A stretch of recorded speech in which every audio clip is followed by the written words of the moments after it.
Oi, pessoal. Hoje é segunda-feira, 8 de setembro de 2025, e nosso amigo Carl Giacobbo está de volta conosco.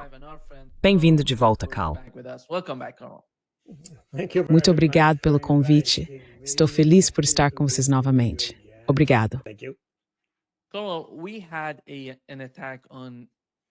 Carl, tivemos um ataque de drones na Ucrânia, e Keith Kellogg afirmou que esse é um dos maiores ataques contra a Ucrânia. O que está acontecendo com a situação da Ucrânia?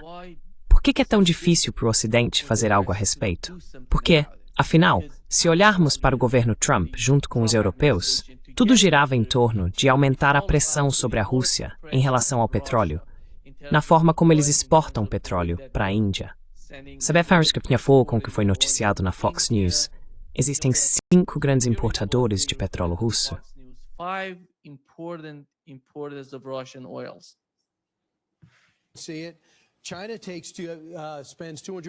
Veja, olha para a lista.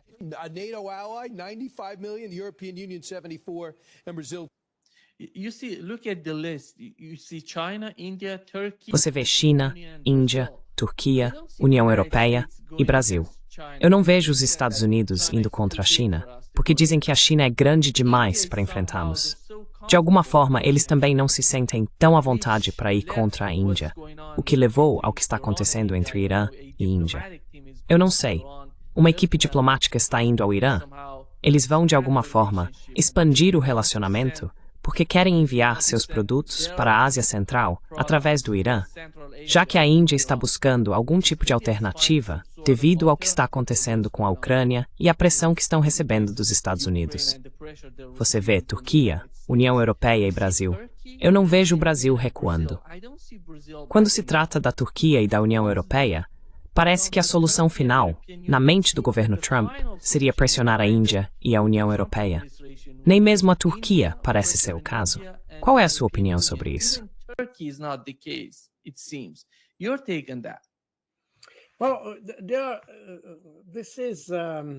Bem, esta é uma situação muito peculiar, porque, antes de tudo, os números que você mostrou representam apenas as importações diretas da Rússia. Mas no caso da Índia, por exemplo, eles basicamente compram petróleo bruto da Rússia, depois refinam esse petróleo e o vendem para a Europa. Isso significa que o que os europeus compram, e o número que estava na tabela que você mostrou, o número que você tem é da importação direta da Rússia para a Europa. Mas também existe uma forma indireta de recebê-lo. A maior parte do petróleo usado na Europa vem da Rússia, direta ou indiretamente. Indiretamente, ele vem da Turquia e da Índia, depois de ser refinado nesses países. Quero dizer, se você olhar, eu provavelmente tenho aqui um diagrama que mostra como a Índia expandiu suas importações da Rússia porque começou a lidar com petróleo refinado. Não tenho certeza se está aqui.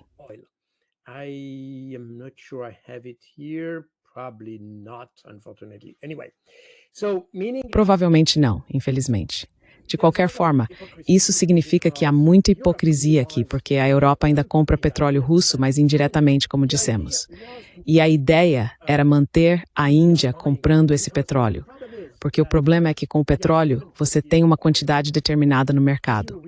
Se você remover completamente um ator como a Rússia, se você isolasse totalmente a Rússia, se a Rússia não pudesse vender uma única gota de petróleo, isso criaria uma enorme escassez de petróleo no mercado e os preços do petróleo disparariam. E por esse motivo, na verdade, posso te lembrar, desculpe, a data está em francês, mas em novembro de 2022, os americanos incentivaram a Índia a continuar comprando petróleo porque eles não queriam que o mercado de petróleo fosse completamente desestabilizado. The oil market being completely destabilized. And in fact, we have E, de fato, também no início de 2022, os americanos alertaram os europeus contra sanções extensas no setor de energia, porque isso criaria inflação no mercado de energia como um todo, não apenas para o petróleo, mas também para o gás e outros produtos semelhantes. No entanto, os europeus não quiseram ouvir esse aviso. Como resultado, continuaram fazendo o que queriam. Mas eles também usaram, e isso é algo que não gostam muito de admitir, esses meios indiretos por meio da Índia. Diziam, bem, não é petróleo russo? O mesmo se aplica ao petróleo que, por exemplo, faz parte dessas importações diretas. Às vezes há até navios tanque no mar, trocando e misturando petróleo russo com outros tipos de petróleo. Oil and mixing oil, Russian oil with other oil, and therefore you can say, well, it's not Russian, it's E, portanto, você pode dizer, bem, não é russo, é petróleo dos Emirados Árabes Unidos ou de onde for, entende? Então eles tendem a brincar com as palavras para apresentar um quadro diferente. Portanto, a tabela que você mostrou é muito nominal, mas não reflete a realidade. Essa é a primeira coisa. A segunda coisa é que a Índia, e isso foi explicado, aliás, pelo ministro das Relações Exteriores Jai Shankar recentemente numa entrevista, ele disse, você sabe, o PIB per capita na Índia é em torno de $2.000, enquanto é algo como 20 mil ou mais na Europa, e por aí vai. Então não podemos nos dar ao luxo de pagar mais pelo nosso petróleo, porque isso teria um efeito muito forte de desestabilização na economia.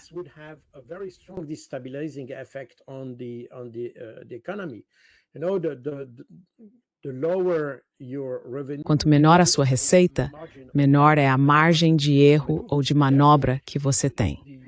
E, portanto, quanto mais barato for o seu petróleo e a sua energia, melhor para isso. A Índia tem uma grande economia, mas ainda é muito frágil. Está se expandindo, está melhorando, mas ainda é bastante frágil. Existem muitas atividades agrícolas que, pela própria natureza, são extremamente frágeis e, portanto, também sensíveis a mudanças no mercado.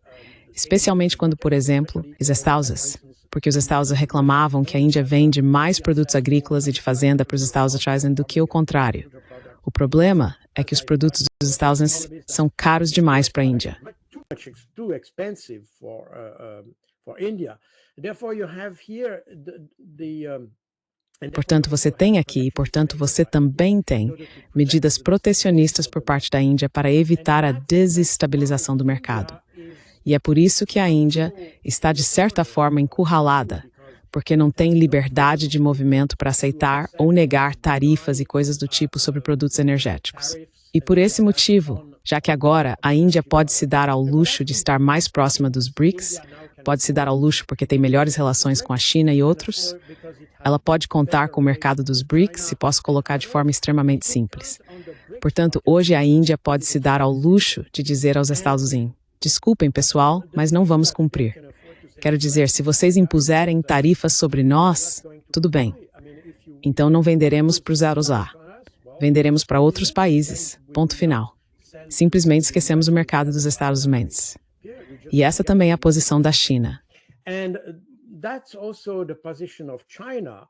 Of course, China, because it exports much more to the US. Claro, a China exporta muito mais para os Estados Unidos e também exporta materiais muito mais sensíveis, como terras raras e outros minerais muito sensíveis.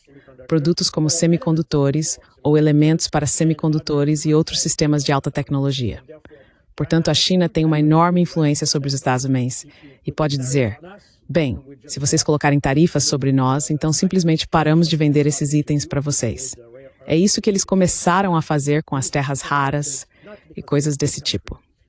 Então, a China está protegida não apenas porque é um país grande, mas porque possui produtos estratégicos que não são apenas úteis, mas necessários para os Estados Unidos. Não só para a economia, mas também para a defesa dos Estados Unidos e coisas assim. Acho que mencionamos no seu programa há alguns meses que muitos componentes de mísseis, aeronaves, navios de marinha e coisas do tipo, muitos desses componentes vêm da China. They have a lot of components come directly from China.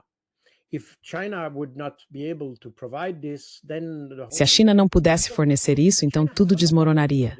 Portanto, a China tem muita influência sobre os Estados Unidos. Mas, por sua vez, a Índia pode contar com a China para apoio econômico, especialmente hoje.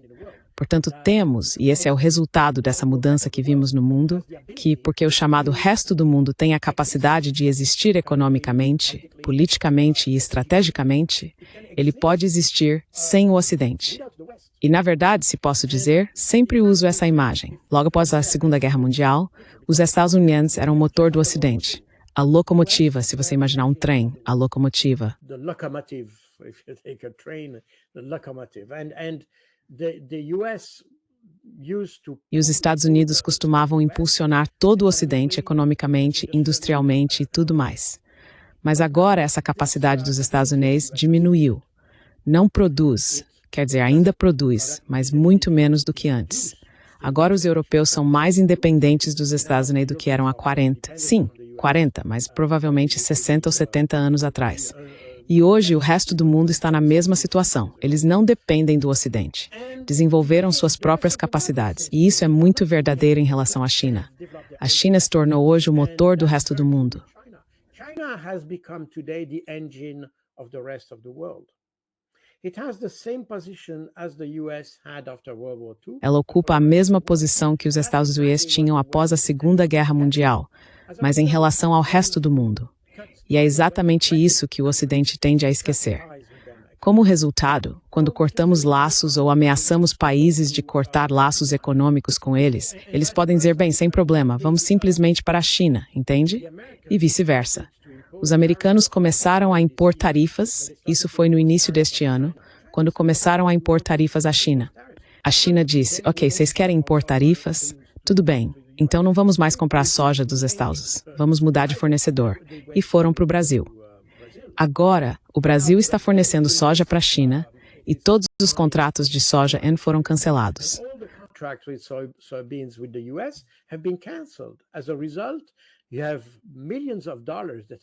Como resultado, milhões de dólares foram perdidos por agricultores dos Estados Unidos, porque para os chineses havia um possível substituto para os Estados Unidos no mercado.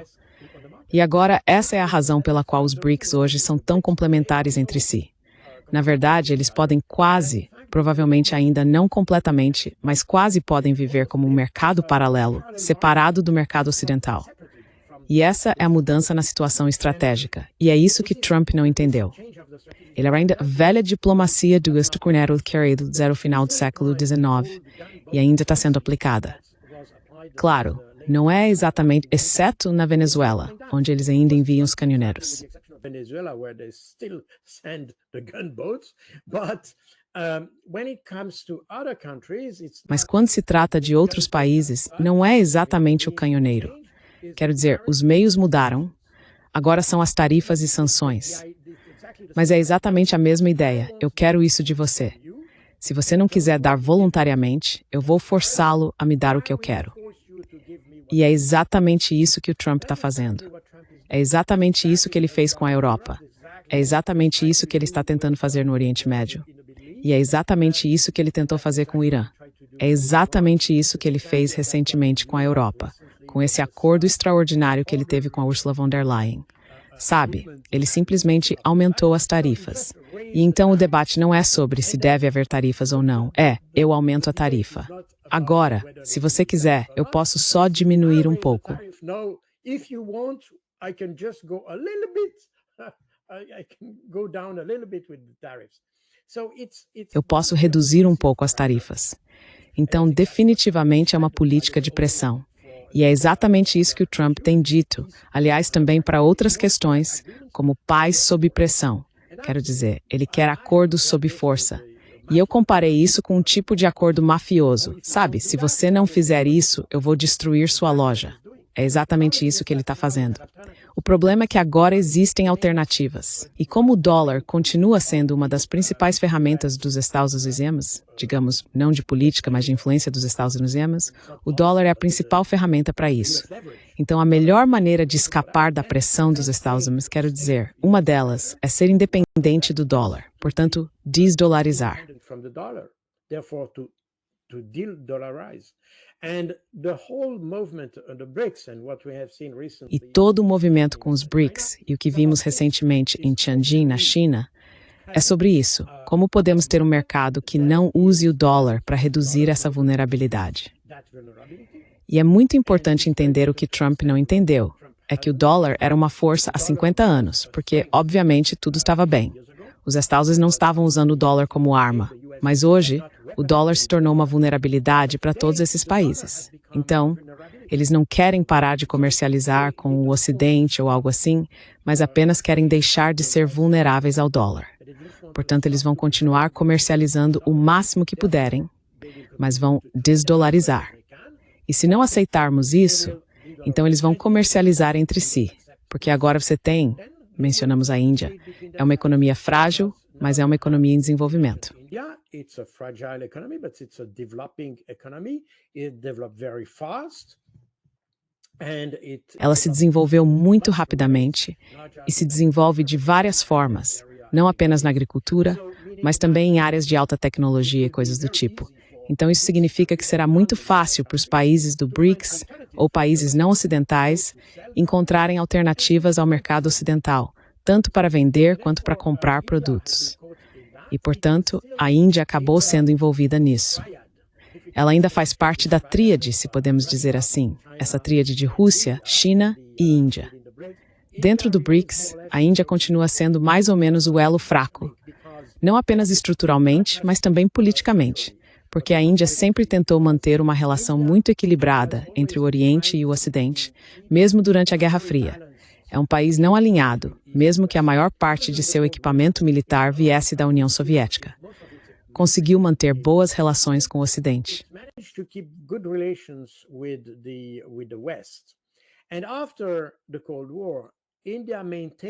E após a Guerra Fria, a Índia manteve essa política de não alinhamento, tentando ter boas relações com todos os principais atores, com a Rússia, obviamente, mas também com o Ocidente, os Estados Unidos e a União Europeia. Com a China sempre foi um pouco difícil, mas vimos recentemente, desde o ano passado, aliás, uma melhora no relacionamento com a China. Agora existem mecanismos de diálogo e discussão. E, aliás, lembre-se de que a Organização de Cooperação de Xangai trata de resolução de conflitos. Esse é o propósito da OCS. É um mecanismo para permitir o diálogo e resolver crises. E foi por isso que ela foi criada em 1996, para resolver questões regionais relacionadas à água, especialmente com os países da Ásia Central. Desde então, ela se desenvolveu em um instrumento, uma plataforma para diálogo e cooperação.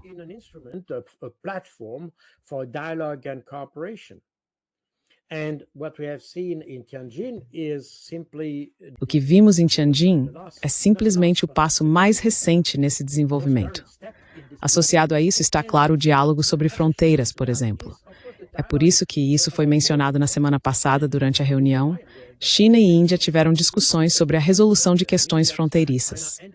Esses problemas não serão resolvidos em semanas, e certamente não em dias, mas a plataforma OCS oferece um espaço para o diálogo. E essa é a essência.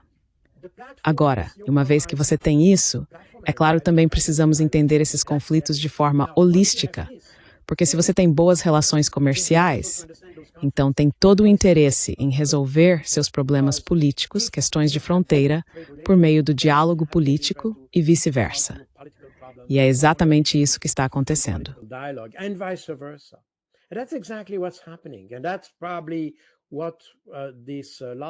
E é provavelmente isso que a última cúpula da OCS mostrou. Agora, a Índia continua sendo o ponto fraco, porque queria manter esse bom relacionamento com o Ocidente. O Ocidente está abusando ou explorando isso para forçar a Índia a pressionar os outros membros da tríade, por assim dizer. E é por isso que a Índia é o ponto fraco nesse sentido. Não porque seja um país fraco, definitivamente não é o caso, mas porque sempre quis ter esse relacionamento equilibrado com todos os atores. Agora, como o Ocidente está tentando explorar esse não alinhamento, eles vão forçar a Índia a se aproximar da China e da Rússia. E é exatamente isso que estamos testemunhando. Porque a Índia, no fim das contas, definitivamente tem essa tradição, eu diria, de não alinhamento político.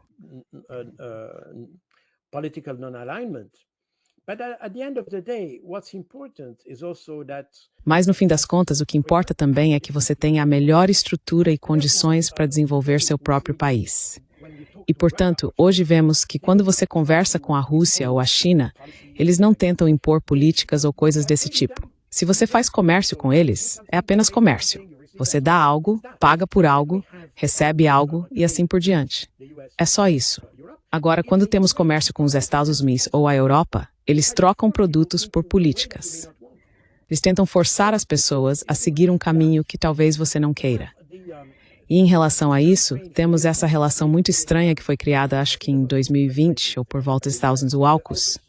Não, desculpe, o Quad. que veio antes do AUKUS, que era uma espécie de relação entre Austrália, Elsewhere, Japão e Índia. US, Japan, and India. But we could see, and India Mas nós podíamos ver, e a Índia também sentiu esse problema, que a presença da Índia nesse contexto era simplesmente porque os Estados Unidos tentaram formar uma espécie de frente unida contra a China. Mas eles não se importavam muito com a Índia, só queriam tê-la do seu lado. Mas a Índia não obteve nenhum benefício com isso. E quando a AUKUS foi criada depois, com o Reino Unido, Austrália e Elsewhere, também era uma aliança contra a China. Mas aí simplesmente esqueceram da Índia. Então a Índia ficou pensando, afinal, somos parceiros ou não somos parceiros? E se somos parceiros, qual é o propósito dessa aliança? E tudo meio que desmoronou porque os indianos sentiram que foram usados nesse tipo de aliança. E esse é exatamente o problema. Os Estados Unidos estão usando esse não alinhamento para seus próprios interesses e não para, digamos, apoiar a política de desenvolvimento da Índia. the development policy of India. I think the main question would be why do they... Acho que a principal questão seria, por que eles fazem isso? Eles usam mal esse tipo de... Porque me parece que, de alguma forma, eles acreditam que as diferenças entre a China e a Índia são tão grandes e tão importantes que não podem ser superadas. Eles não conseguem resolvê-las. É por isso que não sentem necessidade de se aproximar da Índia. Não sentem necessidade de ajudar a Índia ou tentar atrair a Índia para os Estados Unidos. Da mesma forma que pensavam sobre a Rússia antes do início do conflito na Ucrânia, achavam que as diferenças entre os dois países eram históricas, tradicionais e que não poderiam se aproximar. E é por isso que acho que o mesmo tipo de mentalidade pode ser aplicado à situação com a Índia. Eles não veem esses dois países se unindo, ficando mais próximos. Por isso, estão tratando a Índia dessa maneira.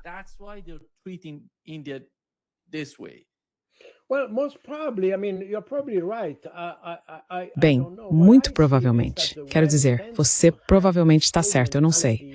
O que eu vejo é que o Ocidente tende a ter essa mentalidade antiga de tentar cercar seus inimigos. Primeiro de tudo, eles tentam definir inimigos em todo lugar. Sabe, todo mundo que não está exatamente alinhado. Quero dizer, as pessoas que eles não conseguem explorar são inimigos, basicamente. Essa é a regra, mais ou menos. Então, eles tentam cercar os inimigos. Foi exatamente isso que tentaram fazer com a Rússia. Foi o que tentaram fazer com o Irã. Sabe, todos esses acordos, os acordos de Abraão, o propósito disso era lutar contra o Irã. Então, eles tentam fazer alianças contra seus inimigos.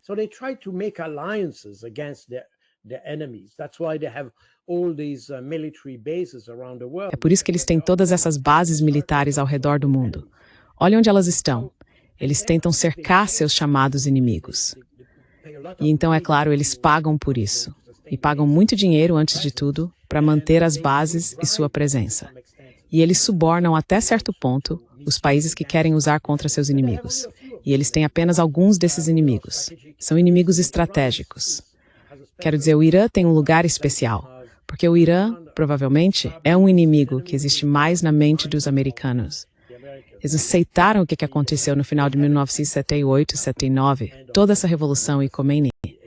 Eles não conseguem engolir isso.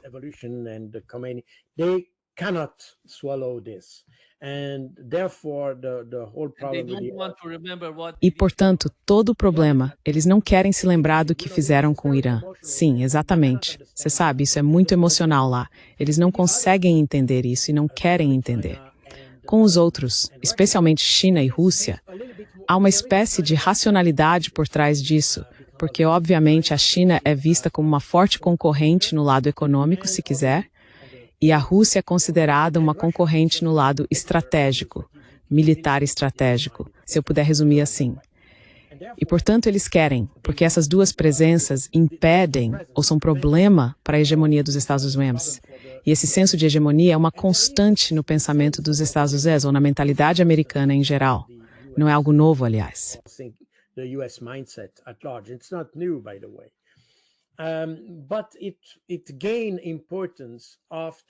Mas isso ganhou importância após a Primeira Guerra do Golfo em 1991. Sempre houve alguma esperança, mas provavelmente menos formalmente aceita do que era. E depois de 1991, lembre-se, foi quando surgiu a chamada doutrina Wolfowitz, baseada exatamente nisso. Quero dizer, o comunismo é muito interessante. Eu estava em Washington, D.C. para uma negociação quando o muro caiu em Berlim e pude ver como os americanos estavam orgulhosos de ter vencido a Guerra Fria. Embora, se você analisar corretamente, nem os americanos, nem o Ocidente venceram a Guerra Fria. Foi o comunismo que perdeu a Guerra Fria. Nem mesmo a União Soviética, mas o comunismo. O sistema não era sustentável, e é por isso que ele entrou em colapso por si só, de dentro para fora, se preferir. It collapsed from itself, from within, if you want. You could see. E você podia ver que ninguém sequer fez esforço para manter aquele sistema. Quando todo o sistema comunista desmoronou na União Soviética, por exemplo, a KGB não... Quero dizer, eles sabiam que iria desmoronar e não fizeram nada. Houve apenas aquela tentativa de golpe contra o Gorbachev, em que o chefe da KGB estava envolvido. Mas só o chefe. Ele foi preso pelos próprios homens. Veja, a KGB, todas essas pessoas, Vladimir Putin como exemplo, não estavam nem um pouco interessadas em manter o sistema porque sabiam que o sistema não era sustentável.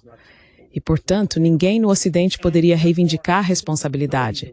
Não responsabilidade, mas reivindicar como um feito, ter feito o comunismo desmoronar. O colapso era inevitável. The communism to collapse. The collapse was bound to collapse. It was clear that it would collapse at one point. Era claro que isso iria colapsar em algum momento. Colapsou naquele momento específico. Mas isso não foi resultado do Ocidente. O problema é que o Ocidente, especialmente os Estados Unidos, alegaram que essa era uma vitória deles. E ao afirmar que era uma vitória deles, eles tiveram essa vitória contra o comunismo. E então, pouco depois disso, tiveram a vitória contra Saddam Hussein. Isso deu aos Estados Unidos a sensação de que eram todo-poderosos neste planeta, entende? Eles haviam apoiado, até certo ponto, o desenvolvimento do Ocidente após a Segunda Guerra Mundial. Isso certamente é verdade, pelo menos em parte. E além disso, após o fim da Guerra Fria, tiveram uma vitória contra o principal inimigo da sociedade ocidental e uma vitória contra o maior causador de problemas no Oriente Médio. The major troublemaker in the Middle East. And that's exactly what prompted E foi exatamente isso que motivou a doutrina Wolfowitz, que dizia que agora os Estados Unidos estão no auge de seu poder, ou talvez não exatamente no auge, mas muito próximos disso, e precisam manter essa posição. Na verdade, desde 1992 ou 1994, dependendo de onde você coloca o início da doutrina Wolfowitz, porque houve diferentes, digamos, variantes e evoluções dessa doutrina, de qualquer forma, desde o começo dos anos 90, os Estados Unidos sempre mantiveram essa ideia de que deveriam ser os governantes do mundo.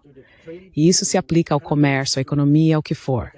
O problema é que agora, por nunca terem questionado a legitimidade dessa liderança, que é mais do que liderança, é hegemonia, eles nunca questionaram essa legitimidade. Question this legitimacy.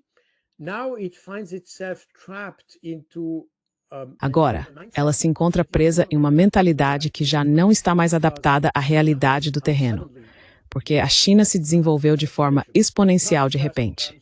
Não apenas em termos de produção industrial e do número de contêineres que exportam e coisas desse tipo. Não, é também qualitativo. Hoje, a China é o país que mais produz patentes no mundo. Veja, eles produzem e formam mais acadêmicos e graduados em STEM do que qualquer outro país, o que significa que a China evoluiu não só quantitativamente, mas também qualitativamente. Eles estão prontos, entenderam que podem ter uma influência significativa no mundo. E toda a iniciativa do Cinturão e Rota, por exemplo, é uma tentativa de aproveitar sua enorme capacidade para criar novos mercados e, consequentemente, reduzir a influência do Ocidente. by way of consequence to reduce the influence of the West. But I'm not sure the idea at the beginning was to reduce the influence. Mas não tenho certeza se a ideia inicial era reduzir a influência do Ocidente. Isso é simplesmente o subproduto de uma política comercial muito agressiva, ou estratégia comercial, eu diria. Porque, é claro, eles têm enormes capacidades em termos de produção, mas por isso também precisam de um mercado enorme. Veja, porque o mercado ocidental não é suficiente para eles. Essa é a lógica de toda a iniciativa do Cinturão e Rota. E eles também entenderam que suas capacidades, seu mercado, devem ser desenvolvidos não apenas quantitativamente, enviando produtos, mas também qualitativamente, no sentido de que também deveriam desenvolver infraestrutura para viabilizar o comércio. E eu já disse muitas vezes, morei 2 anos no Sudão e 2 anos no Quênia. E esses 2 países, quando estive lá, tinham a presença mais forte da China na África naquela época. In Africa at that time. And they constructed infrastructure. E eles construíram infraestrutura. Eles realizaram grandes projetos de infraestrutura, mas nunca tentaram influenciar a política local ou algo do tipo. Nunca tentaram interferir na política local ou com indivíduos. Eu não vi, talvez tenha acontecido, mas eu não vi questões de corrupção ou coisas assim. Eles tentaram fazer o que lhes foi designado da maneira mais direta possível. Fazer o que tinham que fazer e ir embora. No Sudão, conseguiram construir uma das grandes barragens no Rio Nilo, uma das maiores do mundo, aliás. Depois de terem feito isso, simplesmente foram embora. Ponto final. Eles não ficaram no país tentando influenciar o pensamento. Não, eles simplesmente foram embora. Foram designados para o trabalho. Fizeram o trabalho, foram embora. They were mandated for the job, they did the job, they left. And that's what E é por isso que o Sudão, provavelmente, não é o melhor exemplo, no sentido de que os chineses saíram e então o país inteiro começou a se desestabilizar. E temos a situação que vemos hoje. Mas quando os chineses estavam lá, tudo era muito mais estável do que é atualmente. De qualquer forma, no Quênia é a mesma coisa. Os chineses fizeram muito trabalho em infraestrutura e depois foram embora. E isso significa que para o governo local a China não é um problema. Veja, é um valor agregado. Eles vêm, fazem estrada, portos, infraestrutura, trens, ferrovias, mas assim, o que só pode melhorar a situação do país, né?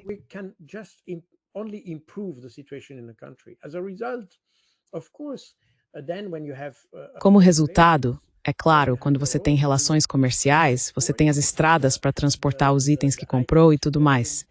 Então, isso é uma espécie de situação em que todos ganham.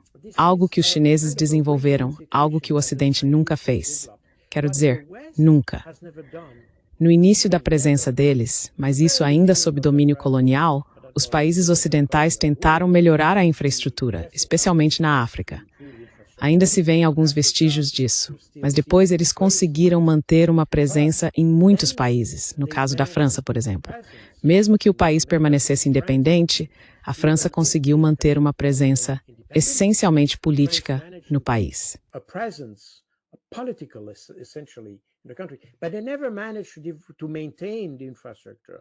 Mas eles nunca conseguiram manter a infraestrutura ou desenvolvê-la para melhorar o ambiente para o comércio.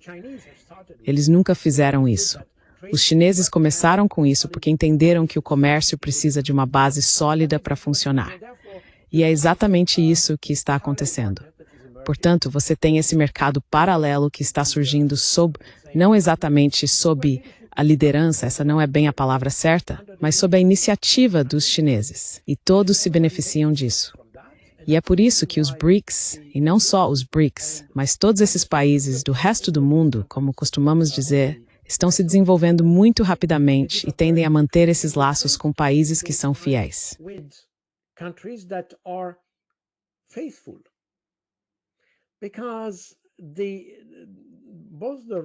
Porque tanto os russos quanto os chineses sempre respeitaram seus compromissos.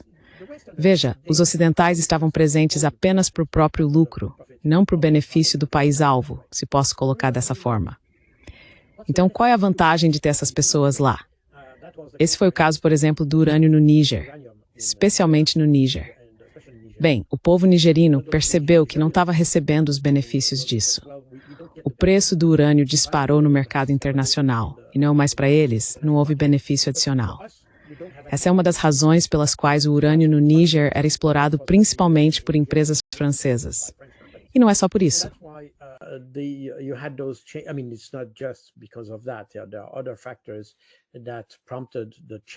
Existem outros fatores que motivaram as mudanças em Burkina Faso, Níger e Mali, que levaram as novas autoridades desses países a expulsar os franceses. Há também outros aspectos que não abordaremos aqui, mas o resultado é que agora as pessoas percebem que lidar com a China ou a Rússia é mais benéfico para elas, porque os russos ou os chineses não estão tentando explorar esses países.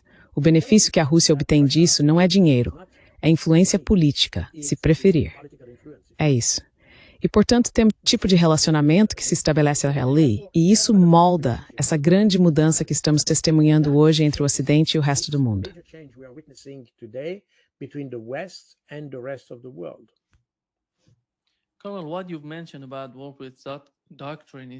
Coronel, o que você mencionou sobre a doutrina Wolfowitz é impressionante, porque no século XVIII tivemos a doutrina Monroe, que dizia que não deveria haver influência de países estrangeiros no hemisfério ocidental para não minar a dominância dos Estados Unidos nessa região. Mas, de certa forma, na minha opinião, a doutrina Wolfowitz é uma extensão da doutrina Monroe. Não se trata apenas do hemisfério ocidental. Não pode haver nenhum superpoder regional ou influenciador regional em regiões como África, Ásia e assim por diante. De certa forma, a mentalidade por trás de todas essas bases americanas em diferentes regiões é minar ou reduzir a influência de potências regionais, ou influenciar a região de tal forma que nenhuma potência regional possa dominar. Você não acha que essa é a mesma mentalidade vinda do século XIX? E que agora, com o governo Trump, a mesma coisa está acontecendo? Not exactly. Não exatamente. A doutrina Monroe era essencialmente defensiva, porque precisamos lembrar que, no final do século XIX, as potências dominantes eram os britânicos e os franceses. Na verdade, eles, junto com os espanhóis, tentaram ganhar influência no continente americano, especialmente no México, e realizaram várias operações militares contra os Estados Unidos ou contra a influência dos Estados Unidos. Portanto, a doutrina Monroe provavelmente tinha um caráter mais defensivo e, claro, e foi ajustada a essa situação em que os europeus tinham um papel muito perverso. Europeans have always played a very perverse role, and E eles sempre tentaram, especialmente no final do século XIX, expandir seus impérios. Era quase uma competição entre eles, especialmente entre franceses e britânicos. Isso é definitivamente verdade. Mas outros também tentaram, como a Bélgica, por exemplo. Eles também tentaram ter um império. Só porque outros tinham um império, então você também precisava ter o seu próprio império. Foi assim que a Bélgica conquistou o Congo. E essa não foi uma situação muito feliz, um evento colonial, se posso colocar dessa forma, que não foi nada feliz. That was not very happy. In any case, de qualquer forma, o fato é que no final do século XIX havia esse tipo de frenesi na Europa para expandir territórios. E foi nesse momento que surgiu a doutrina Monroe. É por isso que podemos comparar a doutrina Monroe ao comportamento dos russos hoje, quando veem o que está acontecendo na fronteira da Rússia, com os estados bálticos, com a Polônia, com a Ucrânia também. É uma situação muito semelhante, em que os europeus tentavam expandir e impor sua influência às custas de outros. E foi nesse contexto que a doutrina Monroe surgiu. E claro, ela ainda tem alguns resquícios.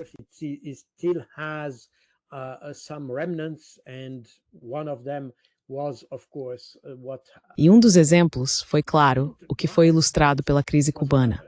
Mesmo que a crise dos mísseis em Cuba tenha sido, na verdade, resultado do expansionismo dos Estados Unidos, porque os russos, ou os soviéticos na época, tentaram colocar mísseis em Cuba como resposta à iniciativa dos Estados Unidos de instalar mísseis nucleares na fronteira sul da União Soviética, na Turquia, em 1962.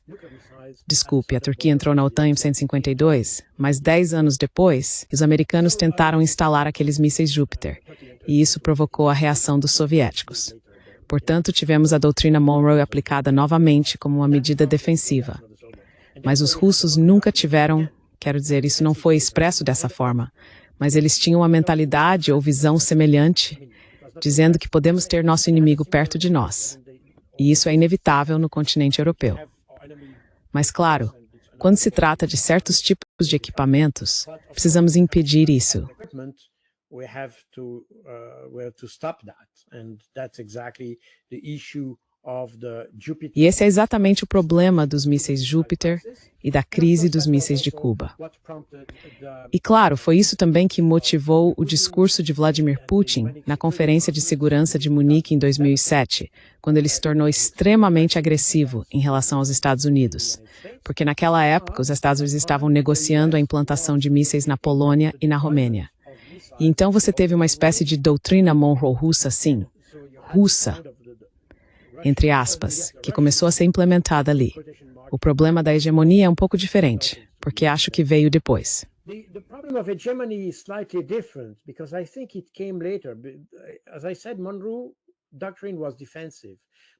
E como eu disse, a doutrina Monroe era defensiva, mas o valor de sua doutrina era muito mais agressivo, por assim dizer, porque vinha dessa noção de que os Estados Unidos eram, de fato, o país mais forte do mundo e, portanto, precisavam manter essa posição de domínio para ter uma espécie de Pax Americana, se preferir. Quando falamos em Pax Americana, isso é uma referência à Pax Romana.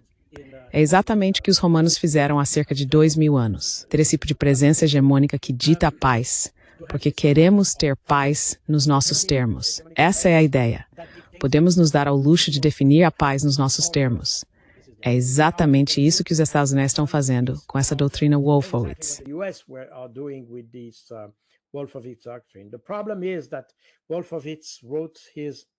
O problema é que Wolfowitz escreveu sua doutrina no início dos anos 90. E claro, a China ainda era um país em desenvolvimento naquela época.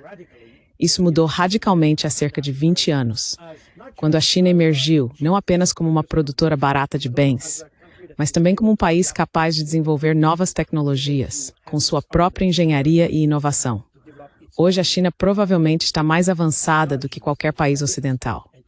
Mas essa evolução, que se acelerou exponencialmente nos últimos 20 anos, não estava presente no início da doutrina Wolfowitz. O problema de liderança dos Estados Unidos não conseguiu se reajustar à nova situação.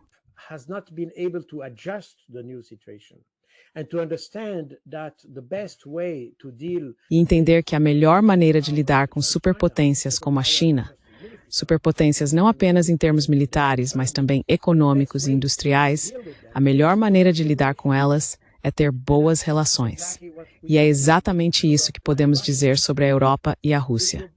E quando falamos sobre garantias de segurança para a Ucrânia, é a mesma coisa. A segurança é melhor alcançada quando você tem boas relações com seus vizinhos. Essa é a melhor forma de garantir sua segurança. O problema é que avaliamos que os chineses são maus, porque há uma ditadura, porque eles têm um partido único, por isso e por aquilo, ninguém quer conversar com eles. E é o mesmo com a Rússia, porque o Putin blá blá blá e Putin isso e aquilo, ele é um ogro, ele é isso e aquilo. Portanto, toda essa narrativa impede qualquer movimento político em direção ao diálogo e a uma relação construtiva.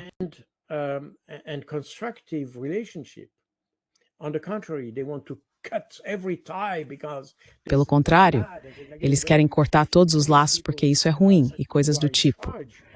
E se você ouvir as pessoas responsáveis pela política externa na Europa, ou seja, pessoas como Kaja Kallas e assim por diante, mas você também pode lembrar de Annalena Baerbock.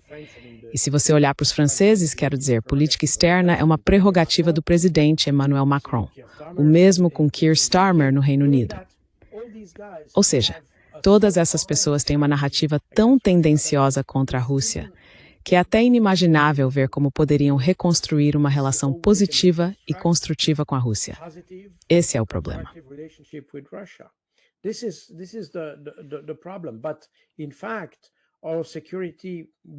Mas, na verdade, nossa segurança funcionaria muito melhor. E não há motivo agora, claro, especialmente na Europa, tentamos retratar a Rússia como um país territorialista, faminto por terras, que quer acumular territórios, expandir-se e reconstruir o Império Tsarista, a União Soviética ou qualquer outra coisa que venha à mente. No entanto, não vemos nada disso. E, novamente, é por isso que é importante entender as raízes do conflito ucraniano, que não foi motivado pela conquista de território, mas sim pela tentativa de resolver uma situação de segurança com a população. Porque o acordo político Minsk e outros fracassou. E por que fracassaram?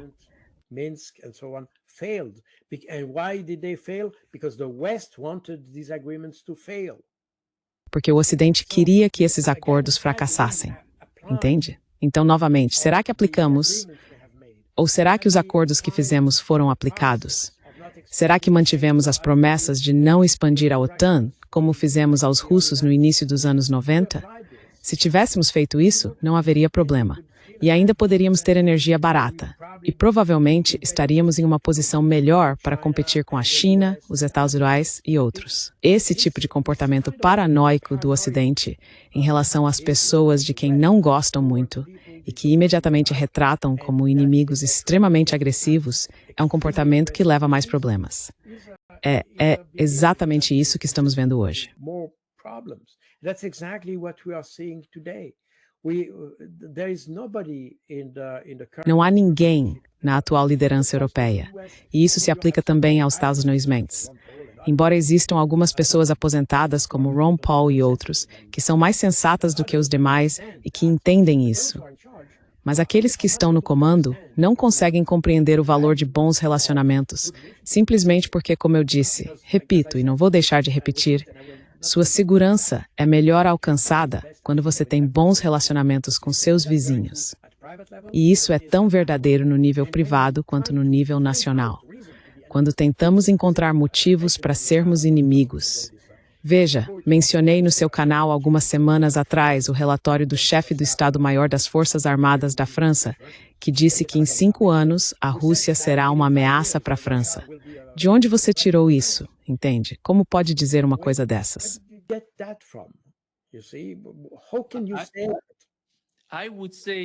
Eu diria que isso vem da doutrina Wolfowitz, porque parece que a única região que ainda está sob o domínio da doutrina Wolfowitz e da influência dos Estados Unidos é a Europa.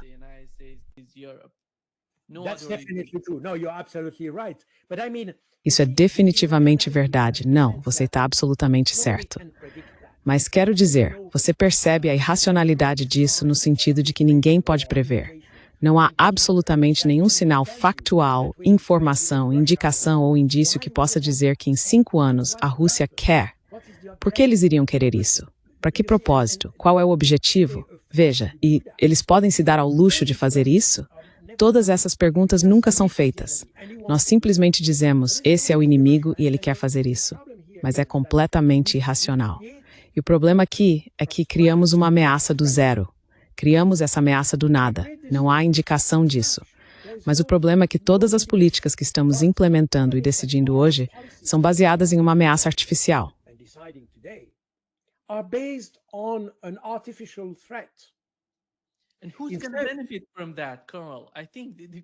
E quem vai se beneficiar disso, coronel? Acho que a pergunta menor seria, qual é o principal objetivo de ir tão longe, sendo, eu diria, ingênuo o suficiente para acreditar que a Rússia atacaria você? E quem vai se beneficiar desse tipo de mentalidade? Ninguém na Europa se beneficiaria disso. Sim, absolutamente, você está certo. Yeah, absolutely. No, you're right. You're right. Nobody can benefit from that. Você está certo. Ninguém pode se beneficiar disso. Quero dizer, provavelmente o complexo militar industrial e coisas desse tipo, provavelmente. Provavelmente, nem tenho certeza. Mas como os europeus prometeram comprar suas armas dos Estados Unidos, nem mesmo o complexo militar industrial europeu vai se beneficiar disso. Mas você está certo. Você está certo em fazer essa pergunta. O problema é, por que o chefe do Estado-Maior francês diria algo assim, quando ele não tem absolutamente nada a ganhar, a menos que seja corrupto? O que não vou mencionar porque isso é totalmente especulativo. Mas de qualquer forma, por que estamos inventando essas ameaças? Inventing such threats. You see, this is totally contrary to. Veja, isso é totalmente contrário aos nossos próprios objetivos. Mas você pode expandir a discussão, por quê? E isso foi levantado muitas vezes por outros, quero dizer, Durand e outros comentaristas que você encontra na internet. Mas como é que pessoas como Keir Starmer, Emmanuel Macron e Fred Schmidt, que estão à frente de países em uma situação econômica miserável, em vez de lidarem com a situação em seus próprios países, estão tentando resolver o problema da Ucrânia. E ainda por cima, com soluções ruins, aliás, ou nem mesmo soluções viáveis ou possíveis. Então vemos que essas pessoas nem sequer estão interessadas em desenvolver seus próprios países. E isso nem é do interesse dos Estados Unidos, porque eles estão antagonizando os Estados Unidos nisso.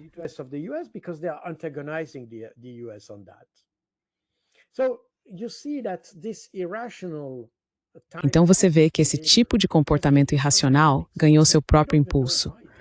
Nós nem sabemos por que é assim. É porque não gostamos do Vladimir Putin. Bem, ok, mas só porque Vladimir Putin é quem é, e você não gosta dele, isso é motivo para jogar toda a Europa no caos? Há algo extremamente estranho aqui.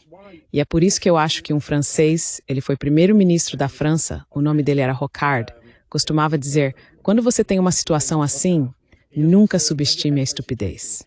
Nunca subestime a estupidez. E eu acho que é um pouco disso que temos. Quero dizer, quando vemos todas essas pessoas, quando elas falam, quando mudam de opinião a cada dia, e até mesmo dentro de um mesmo dia, aliás, elas têm uma lógica muito bizarra.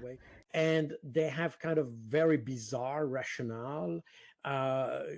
Kaja Kallas, who said that China and Russia... Kaja Kallas, que disse que China e Rússia não tiveram influência na vitória contra a Alemanha ou as ditaduras durante a Segunda Guerra Mundial.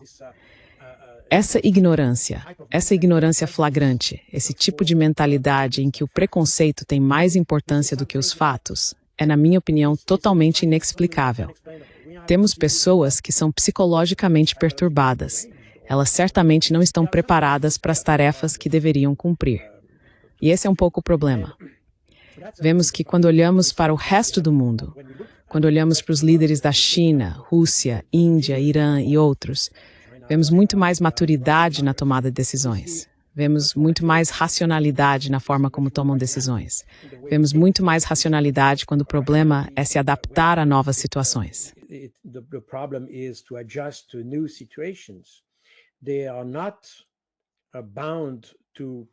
Eles não estão presos a preconceitos ou a um pensamento e ideologia unilaterais. Eles são capazes de compreender novos relacionamentos, entender novas situações e encontrar novas soluções para novos problemas. Se falarmos sobre a Europa, por exemplo, as garantias de segurança e a França querendo enviar tropas para a Ucrânia. Ok, eles falaram sobre isso em fevereiro de 2024, desculpe. Desde então, nenhuma vírgula da mensagem mudou. Continua sendo a mesma coisa repetida várias vezes. E vimos exatamente a mesma coisa em Paris alguns dias atrás. O problema de implementar esse tipo de solução, por assim dizer, é a questão do respaldo dos Estados Unidos. E sabemos desde fevereiro de 2024, mesmo durante o governo Biden, que os Estados Unidos não querem fornecer respaldo para essa solução.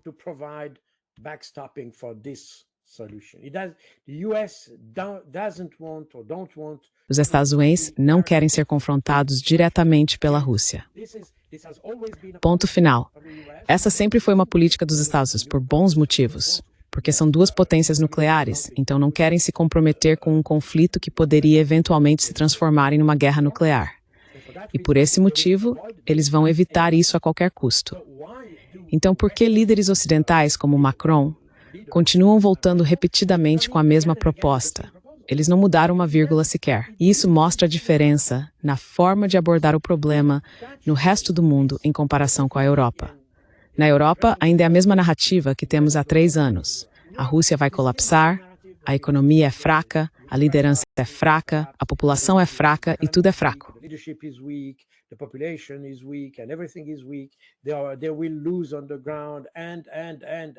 Eles vão perder no campo. E tudo isso já foi provado falso, mas continuamos com a mesma narrativa. Quando olhamos para o resto do mundo, vemos pessoas muito mais pragmáticas. Elas se adaptam à situação.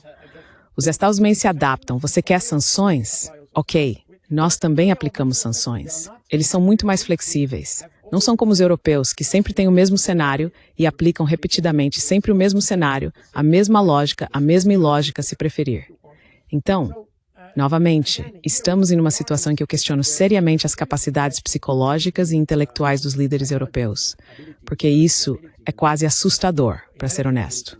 Você não vê absolutamente nenhuma lógica. Absolutamente nenhuma lógica.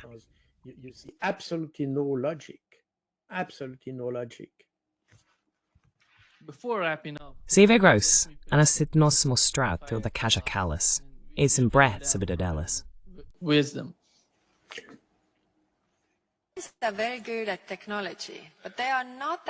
São muito bons em tecnologia, mas não são tão bons em ciências sociais. Por outro lado, você sabe, os russos não são bons em tecnologia, mas são super bons em ciências sociais. Então, o que eles estão fazendo? Todos os atores que estão tentando nos enfraquecer estão, na verdade, encontrando os pequenos focos de incêndio que existem em nossa sociedade e jogando combustível neles, dos dois lados. Assim, de repente, questões realmente pequenas acabam se tornando grandes incêndios. E todo mundo fica se perguntando de onde isso veio.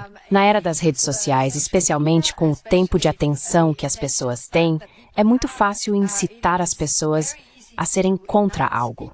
E isso é muito difícil. Eu não tenho uma fórmula para resolver isso e acertar tudo, mas acho que exige um esforço de todos nós.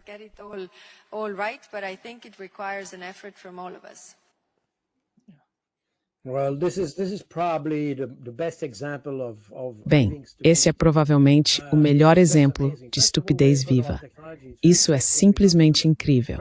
Em primeiro lugar, quando você fala sobre tecnologia, é muito interessante porque poucas pessoas sabem que mesmo durante a Guerra Fria, especialmente depois eu me lembro, porque como você disse, eu estava na inteligência naquela época, quando a Iniciativa de Defesa Estratégica foi lançada por Ronald Reagan em 1982 ou algo assim, a SDI, ou Guerra nas Estrelas, como foi renomeada, eu me lembro que havia muita discussão nos serviços de inteligência sobre como isso poderia se transformar em algo concreto, e eventualmente o projeto foi abandonado porque faltavam muitas tecnologias.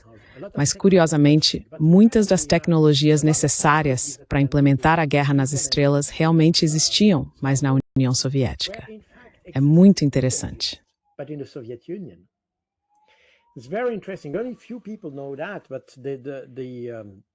E poucas pessoas sabem disso, mas os russos desenvolveram muitas tecnologias. Aliás, eles as desenvolveram mesmo. Quero dizer, todas essas questões que vemos hoje com mísseis hipersônicos e tudo mais, isso não surgiu do nada. Eles já estudavam esses temas há 40 anos. E todas as questões com lasers, por exemplo, lasers de alta potência para destruir satélites ou coisas do tipo, isso é algo que eles já tinham, não só no papel, mas em parte já desenvolvido. Provavelmente não estava maduro nesse sentido, mas eles tinham muitas tecnologias. Quando se trata de tecnologia de consumo, como computadores pessoais e tudo mais, eles eram muito fracos, isso é verdade.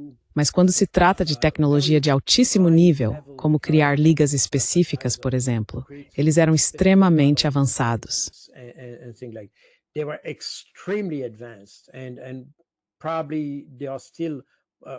E provavelmente eles ainda são muito mais avançados do que o Ocidente até hoje, em muitos casos. Lembro que tivemos reuniões discutindo essa questão e alguns diziam, bem, a tecnologia de que precisaríamos está na URSS. Então esse é o primeiro ponto. O segundo ponto é que quando se fala da Rússia colocando fogo em todo lugar, claro, tudo isso se baseia na nossa narrativa.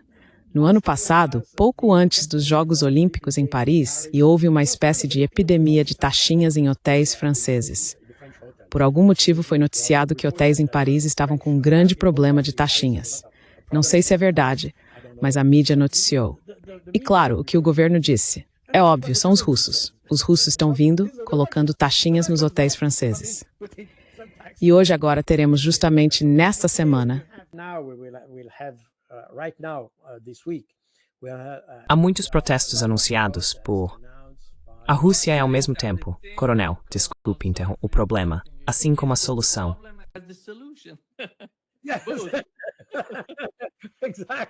Sim, exatamente. Então agora há muitos protestos que foram anunciados porque, obviamente, a França não está indo bem e há um problema com o orçamento que ninguém quer aceitar e coisas assim. De qualquer forma, alguns protestos foram anunciados, especialmente no dia 10 de setembro, daqui a 2 dias. E claro, quem é o responsável por isso? Não é por causa das más políticas do governo. Não tem nada a ver com as más políticas. Isso é culpa dos russos, porque os russos estão manipulando essa oposição. Tudo gira em torno disso. Se você for para a Alemanha, quero dizer, eu vou de vez em quando para a Alemanha e uso os trens. Go from time to time in Germany and use the railways. The railways in Germany have become a joke, literally. Os trens na Alemanha viraram motivo de piada, literalmente. Os alemães fazem piada sobre os trens porque eles estão sempre atrasados. Sempre tem algum problema. Eles não funcionam. Pararam no meio dos trilhos porque não funcionam. Há incêndios e coisas assim. Ou seja, tá uma bagunça. Os trens na Alemanha viraram uma bagunça. Eles costumavam ser os melhores da Europa. Hoje é uma bagunça. Então, como eles explicam isso? Bem, os russos, obviamente. Os russos estão sabotando tudo. Tudo que não funciona, em vez de tentar descobrir qual é o problema, porque o problema está na Europa, na forma como gerenciamos as coisas, na forma como gerenciamos mal as coisas.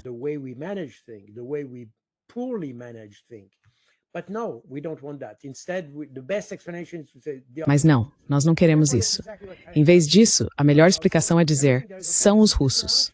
E é exatamente isso que Kaja Kallas diz agora. São russos. Eles estão colocando Kaja Kallas em todo lugar. Agora, por que fariam isso? Por que os russos gastariam dinheiro e tempo para desativar trens na Alemanha, que, aliás, já não funcionam mesmo? Então, esse é o problema aqui. Escondemos todos os problemas atrás da narrativa. E é exatamente isso que acontece na Ucrânia. Na verdade, fizemos a mesma coisa na Ucrânia. Nos escondemos atrás da narrativa. A Ucrânia vai vencer.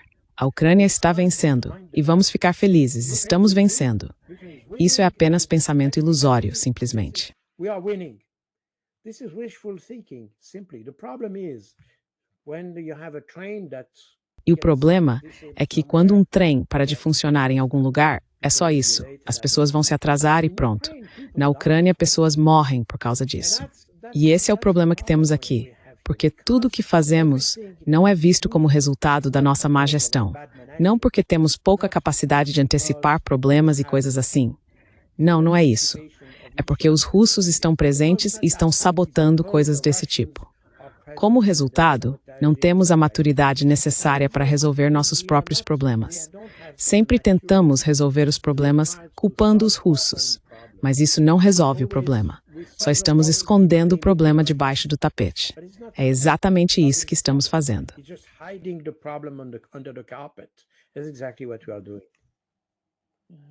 Exatamente. Muito obrigado, Coronel, por estar conosco hoje. That was my pleasure. Thank you very much. Garen Perward upras in du amarizatan.